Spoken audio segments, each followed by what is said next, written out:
Merci beaucoup. Alors, on a parlé d'agisme et de relations intergénérationnelles, et donc ça illustre bien le fait que l'axe éthique est donc un axe très transversal finalement à tout ce qu'on a pu aborder jusqu'à présent. Je suis particulièrement investie dans cet axe-là parce que je suis doctorante au Gérontopôle et à la chaire santé des aînés sur la thématique des discriminations liées à l'âge et des relations intergénérationnelles. Donc, d'où aussi mon investissement dans cet axe-là, mais je suis pas toute seule. On a réussi à mobiliser Marc Weisman en tant que leader de cet axe, qui est directeur d'un réseau de santé polyvalent dans la région grenobloise et président de la Fédération éthique de l'agglomération grenobloise. Et puis, nous sommes également appuyés d'autres experts, de Christian Véron, président du Conseil d'orientation éthique de la région Aura, qui est d'ailleurs présent et qui, je n'en doute pas, se permettra de compléter mes propos, d'Angéline May, qui est médecin au CHU de Saint-Étienne, de Thomas Prieur, qui est chargé de projet au Gérontopôle Aura, Nathalie Barthes, chef de projet au Gérontopôle Aura et chargée de recherche à la chaire santé des aînés, Jessica Guyot, chargée de recherche à la chaire santé des aînés, Eddy Boutsi, médecin généraliste titulaire de la capacité nationale de gérontologie, président de l'association Isère Gérontologie, Fabienne Doiret, présidente du aussi à mobiliser plusieurs acteurs, mais il nous semble quand même nécessaire de mobiliser d'autres acteurs et en priorité des représentants d'usagers. Comment parler d'éthique sans intégrer des représentants des personnes âgées? Comment mettre en place des nouveaux dispositifs, des nouveaux services, des nouvelles technologies sans co-construire ces dispositifs sans les personnes âgées? C'est vraiment un des enjeux, je pense, pour tous les axes et pour tous les futurs projets qui peuvent être menés. C'est vraiment de penser ces nouveaux projets, ces réflexions en partenariat aussi avec les personnes concernées, donc les personnes âgées. Je le disais, c'est un axe qui est très transversal. Toutes les notions qu'on va aborder là, finalement, on les retrouve dans tous les autres axes aussi. On va parler d'éthique dans la prévention, dans le sanitaire. On va parler d'éthique dans l'aménagement du territoire. Voilà, c'est vraiment un axe qui se veut transversal.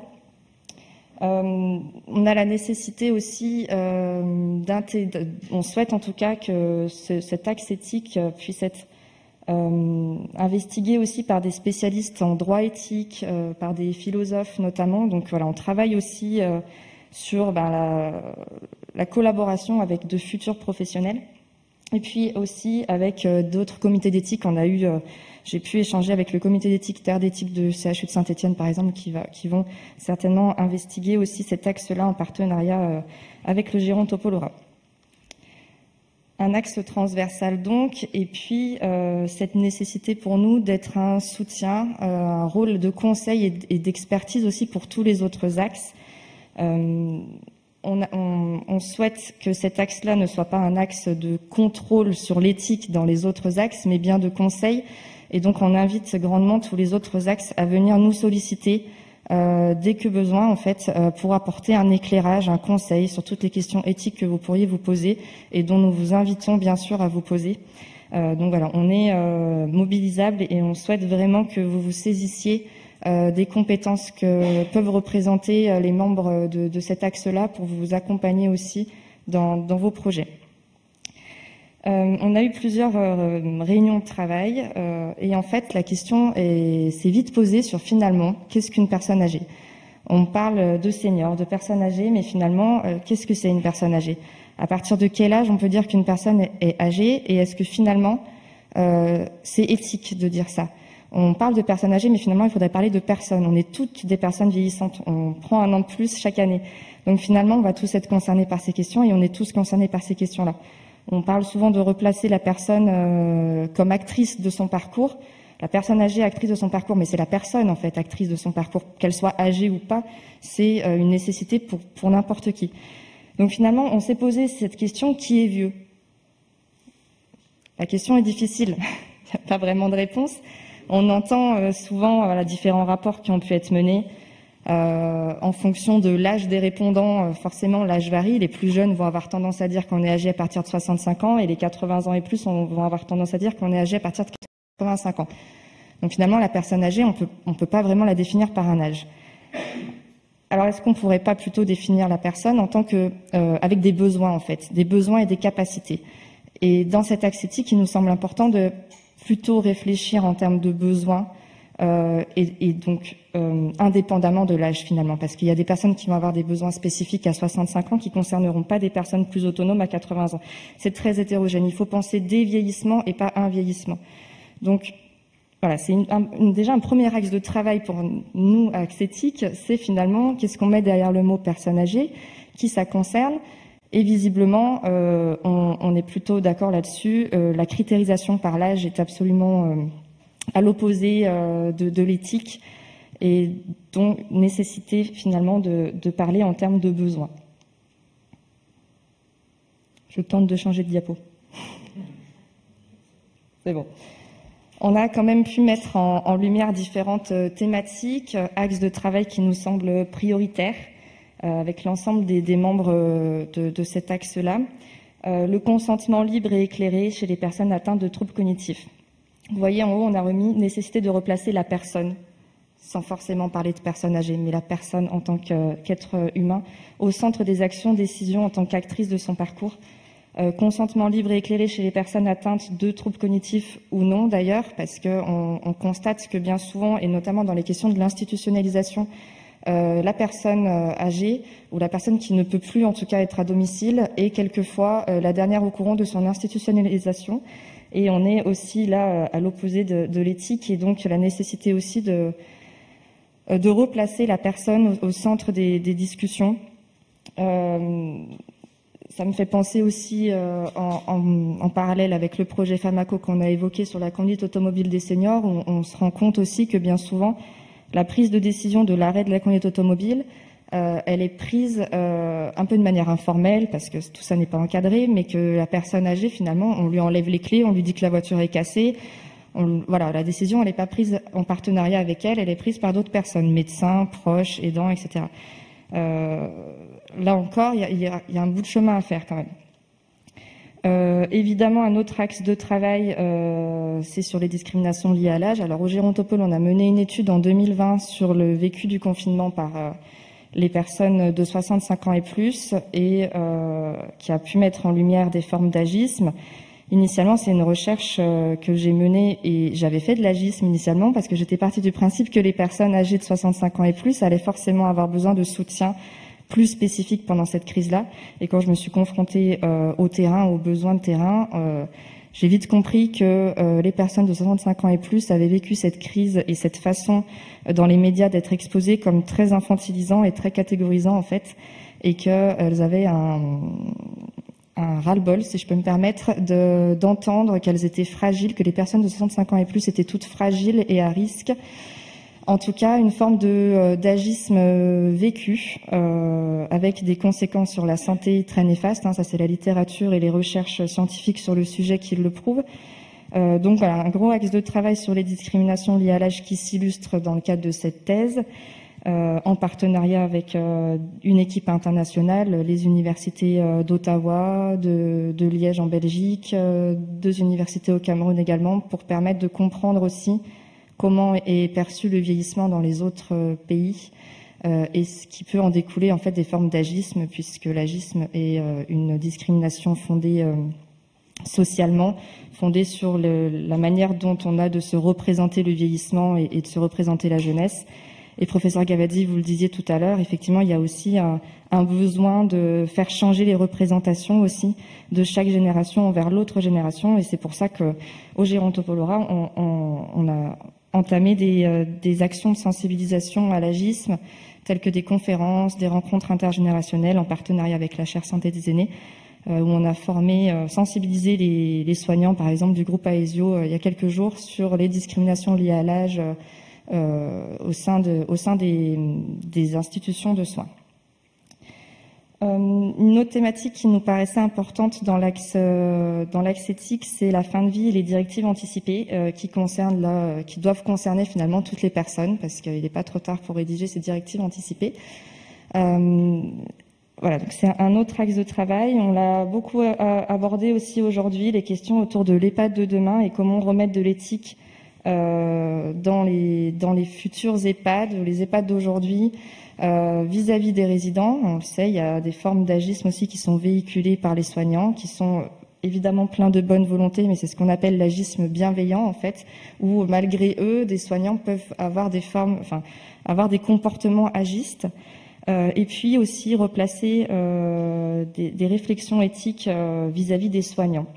On sait cette crise a bouleversé leur organisation de travail, leurs habitudes, et il y a aussi une nécessité de repenser aussi les conditions de ces soignants et de replacer de l'éthique et de l'humain au cœur des activités. Et puis enfin, une thématique qui tenait particulièrement à cœur Monsieur Véron notamment, sur les inégalités territoriales, les inégalités financières. Là aussi dans une perspective de réfléchir en termes de besoins, d'hétérogénéité aussi, il y a des vieillissements, toutes les personnes de 65 ans et plus n'ont pas les mêmes besoins et les mêmes attentes, et donc là aussi il faut s'adapter à chacun. Monsieur Westman nous suit en visio, donc n'hésitez pas à intervenir aussi et me compléter. Ah ben on le voit. Est-ce que je pourrais avoir le diapo en même temps ou pas?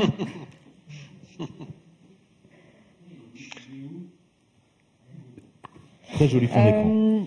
Concernant cet axe qui est toujours en cours de structuration, où on a entamé une grande réflexion sur la place de la personne âgée, la définition de la personne âgée, avec la mise en lumière de différentes thématiques, on a néanmoins deux projets qui sont déjà lancés au Gérontopolora, donc la thèse dont j'ai évoqué sur les discriminations liées à l'âge et les relations intergénérationnelles en tant que levier à ces discriminations liées à l'âge. Puisqu'on le sait, c'est aussi par ça que passe la lutte contre l'agisme. Au Gérontopolora, on est investi auprès des jeunes en service civique Solidarité Senior, où on les accompagne et où on les forme.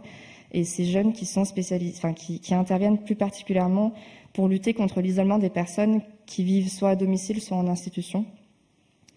On réfléchit également à ouvrir ces projets sur des questions autour d'une éthique de proximité, mais ça, Marc Westman en parlera beaucoup mieux que moi. Merci beaucoup. Oui, c'est vraiment une notion importante, je crois. On ne veut pas porter une éthique qui soit intellectuelle, entre guillemets. Ce qui est intéressant, c'est que l'éthique, elle soit appliquée et elle se retrouve en proximité, là où les professionnels travaillent. Et c'est vraiment ce qui nous motive. C'est-à-dire que, par exemple, sur la formation, c'est important qu'on puisse tisser des liens avec les gens qui vont être formés. L'éthique, c'est aussi ce qui nous rappelle souvent ce pourquoi on a fait un métier de soin et pourquoi on s'est engagé dans la santé. C'est quelque chose de positif dans ce cas-là. C'est aussi autre chose que toujours vérifier. On a souvent une vision de l'éthique comme venant servir à vérifier si ce qu'on fait est juste. Moi, j'ai envie de dire, l'éthique, c'est aussi ce qui nous aide à appuyer ce que nous faisons. Par exemple, quand j'ai entendu que, là, tout à l'heure, en début de cet AG, que les hotlines, on avait finalement prouvé par la hotline qu'on ne repassait pas par des urgences, que c'était non seulement un service qui facilite l'organisation hospitalière, mais c'est surtout un élément de bientraitance. Et se servir de l'éthique pour aussi valoriser et pousser ses actions, c'est fondamental. L'éthique, c'est positif, l'éthique, c'est constructeur, l'éthique. Et enfin, de proximité aussi parce que si dans les établissements de santé, il y a des comités éthiques, une organisation éthique, au niveau de l'ambulatoire et au niveau, alors surtout de l'ambulatoire, au niveau médico-social, ça se développe un peu, mais il y a encore peu d'organisation, peu de structuration, peu de lieux pour venir poser ces questions ou construire sa réflexion. Et moi, je ne peux m'empêcher en ce moment de penser que si dans un certain nombre d'établissements, d'EHPAD, il y avait eu en proximité des ressources éthiques que des professionnels pouvaient interroger par rapport à une situation, à leur pratique, à ce qui peut se passer dans tel ou tel établissement, peut-être qu'on pourrait éviter des drames ou éviter des choses qui se passent et qui ne peuvent que nous faire hurler, quoi. Et donc voilà, donc l'éthique de proximité, c'est ça, c'est quelque chose qui est en relation directe avec le travail des gens, qui est facile d'accès et qui est avec des réponses faciles aussi, c'est pas bisounours, c'est pas dire que tout le monde est beau, tout le monde est gentil, hein, c'est quelque chose qui peut être humain, mais en tout cas, je pense que c'est un élément fort dans la qualité du soin. Merci beaucoup. Il y a peut-être des questions. La présentation n'est pas terminée, mais bientôt. Pardon. Vas-y. Je fais vite.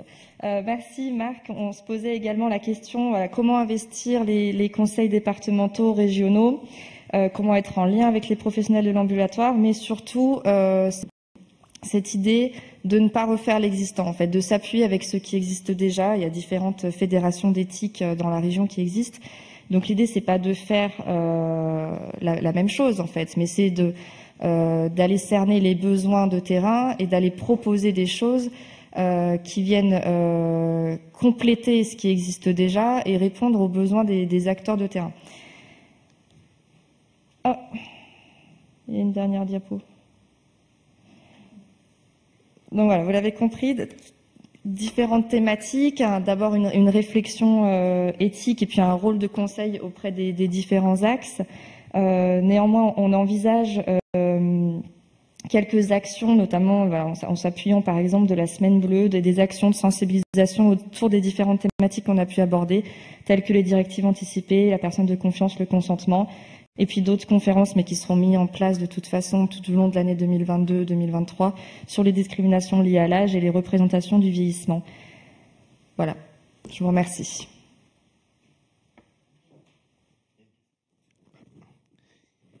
Une petite question, petite remarque peut-être. 2. On va se battre. Qui commence?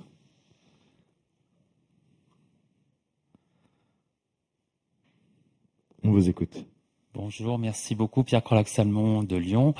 Merci pour votre présentation très riche et personnellement j'apprécie beaucoup cette dimension de l'éthique de proximité et l'exemple des jeunes en service civique est tout à fait marquant. On pourrait imaginer pour le Gérontopole une forme de réunion ou de webinaire entre ces jeunes en service civique. On en a de plus en plus dans nos établissements, quelles que soient les structures, les hôpitaux et d'autres structures. Et ils sont parfois, ils sont de toute façon motivés par la thématique du vieillissement. Et je trouve que ce serait intéressant de les écouter, de recenser un peu leur motivation. Pourquoi choisir un service civique dans une structure qui est dédiée à la personne âgée et les faire échanger, créer un peu une dynamique de communauté entre eux, parce qu'en plus ce sont des jeunes qui vont pas rester dans la structure, mais qui vont essaimer sur le territoire dans différentes activités. Je trouve que ce serait intéressant de capitaliser sur cette population très jeune qui va pouvoir porter des messages en population et nous aider à lutter contre l'agisme notamment. Et le Gérontopole pourrait porter ça. Merci. Ouais, effectivement, à ma connaissance, dans quelques jours aura lieu le COPIL de SC2S, Service Civique Solidarité Senior, mais effectivement, ce serait aussi intéressant. Puis il y aura un forum aussi pour eux, pour leur permettre aussi, j'ai plus la date en tête, mais on pourra vous la communiquer, un forum qui a aussi pour objectif pour ces jeunes-là d'aller voir au-delà du service civique, comme vous l'avez dit, voilà, qui au bout de quelques mois, ils sont plus dans les structures, mais de proposer une vision globale aussi de ce que peut être la suite du service civique et d'avoir une vision sur des offres de différents établissements, des offres d'emploi, etc. Mais on sera partenaire aussi dans le cadre de ce forum. Une autre question ou une autre remarque? Question-remarque, on va dire. Alors merci bien sûr d'animer cet axe et puis la présentation telle qu'elle a été faite autour de la proximité. Et je pense que c'est ce qu'on a vécu particulièrement. Marc s'en rappelle au moment de la crise Covid et le besoin qu'il y a eu d'échanger autour de décisions extrêmement compliquées à l'intérieur des établissements et des collectivités gériatriques, pas seulement les EHPAD d'ailleurs, même à domicile, ça posait de vraies questions. Donc ça, c'est ma remarque. Après, j'ai une question parce que j'ai pas entendu, et je pense c'est peut-être un bout d'agisme de notre part, j'ai pas entendu parler de loisirs, j'ai pas entendu parler de culture. et la façon dont, je dirais, la musique, l'art, une fois, on a entendu parler d'art-thérapie, mais art-thérapie, ouais, il faut que ça soigne. En fait, j'ai envie de dire non. En fait, il ne faut pas que ça soigne, il faut que ce soit juste du plaisir. Et je voulais savoir s'il n'y avait pas quelque chose à investir qui est peut-être un petit peu original, ou en tous les cas pas habituel, qui est de dire en fait le droit de l'aîné, le droit de la personne en fait, à accéder à la culture, à accéder aux loisirs. Et peut-être c'est pas les mêmes loisirs. Hein, c'est comme la sexualité des sujets âgés, elle existe, des personnes vieillissantes, elle évolue et des fois on n'en a pas du tout dès le départ et puis on la découvre un petit peu plus tard. Donc là, de la même façon, la culture, est-ce que ce serait pas, je dirais, un axe de travail ou alors via le service civique, hein, si on peut mener un petit peu les mêmes choses de front, parce que la jeunesse est au contact de la culture, la nouvelle culture, pourquoi pas faire des choses qui sont autour de ça. Voilà. C'est une question. Effectivement, ce serait intéressant parce que à partir d'un certain âge, un peu tout devient thérapie. Vous l'avez dit, on attend des jardins thérapeutiques, trichothérapie même parfois. Mais finalement, en fait, c'est la vie, quoi. Et pourquoi on a ce besoin de... Enfin, c'est des vraies questions éthiques à se poser. C'est pourquoi on a ce besoin de toujours ajouter le mot thérapie devant des choses qui, pour nous, en fait, sont de l'ordre des loisirs, de la vie quotidienne et de la nécessité de cette vie sociale, en fait. D'autres remarques? Une autre remarque? D'autres questions? Je peux répondre à... Est-ce que vous Bien m'entendez? sûr. Non, je voudrais répondre à la première intervention. Je trouve ça très, très intéressant. Excusez. Oui, on vous écoute. Je pense que... Alors, j'aime bien réfléchir, mais l'éthique, ça peut être aussi très simple.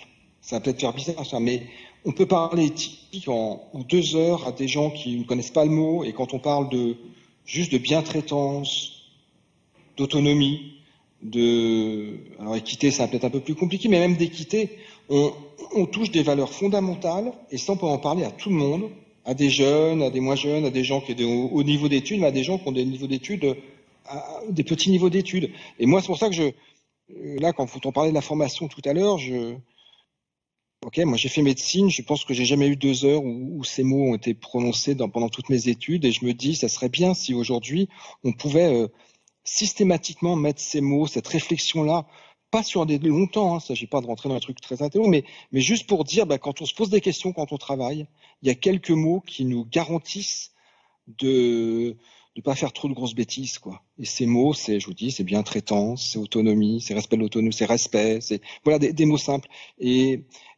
Et ça, je fais un peu un appel aux autres axes, de mettre l'éthique de façon simple, de façon positive, constructive, comme un appui et non pas comme une vérification. Et puis mettre du temps éthique dans des formations, y compris des formations très, voilà, des premiers, de niveau, de petit niveau, on pourrait dire, c'est, à mon avis, c'est important. Et je pense que ça permettrait d'éviter des souffrances derrière, tant pour les professionnels que pour les personnes. Merci beaucoup pour votre intervention. Il y avait une autre question ici en présentiel. En fait, je voulais pas poser une question, je voulais juste réagir sur les propos de Pauline qui disait pourquoi on doit remettre du thérapeutique tout le temps derrière. C'est que dès qu'on est en établissement, pour être financé, on a besoin du thérapeutique. C'est très basique, mais c'est aussi pour ça. Donc on ne peut pas faire de l'art pour faire de l'art. On ne peut pas faire une activité jardin pour faire une activité jardin. Il faut rajouter du thérapeutique et là on aura un financement. Donc on a à réinterroger à travers ces questions-là, à réinterroger aussi le mode de financement derrière de toutes ces activités basiques et nécessaires aussi à tous nos aînés. Merci beaucoup pour cette précision. Il y avait une remarque juste derrière vous, au niveau de la caméra, de Monsieur Salarié. Pour rebondir sur on met la thérapie partout, on la met partout, sauf dans les essais thérapeutiques, où on exclut là, par contre, les personnes âgées des essais thérapeutiques. C'est juste un peu l'agisme. Donc, on va te faire faire de la trichothérapie, et par contre, on va pas t'inclure dans des essais thérapeutiques pour les anticoagulants. C'est bien vu. Monsieur Il y avait une remarque également au fond à droite. toujours en présentiel.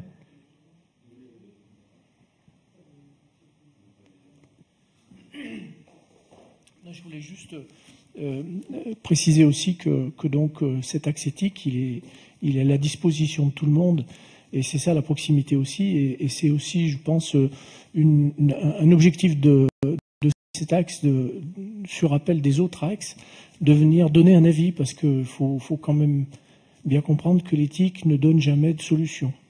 Peut donner un avis, mais jamais de solution, qui est suivi ou pas. Hein. Et puis dire aussi que par rapport à la remarque que vous avez faite tout à l'heure au sujet des contrats civiques, je pense aussi qu'il y a une grosse action à faire au niveau des personnes qui fréquentent nos EHPAD, notamment les familles. Parce que parfois, il y a des choses qu'elles ne comprennent pas, puis quand on leur explique avec des mots simples, comme l'a dit Marc Westman, elles finissent par le comprendre, parce que sous le thème autonomie décisionnelle, quand on leur dit avec des mots simples que finalement c'est encore la personne âgée qui décide, parce qu'il faut lui rendre sa dignité et qu'on protège sa vulnérabilité, du coup, c'est beaucoup plus compris. Et je pense que ça, c'est aussi une des missions qu'il faut qu'on se donne, et voir comment on peut y arriver. Enfin, je parle un peu sous couvert de Marc Westman, mais je ne pense pas qu'il soit contre ce que je dis.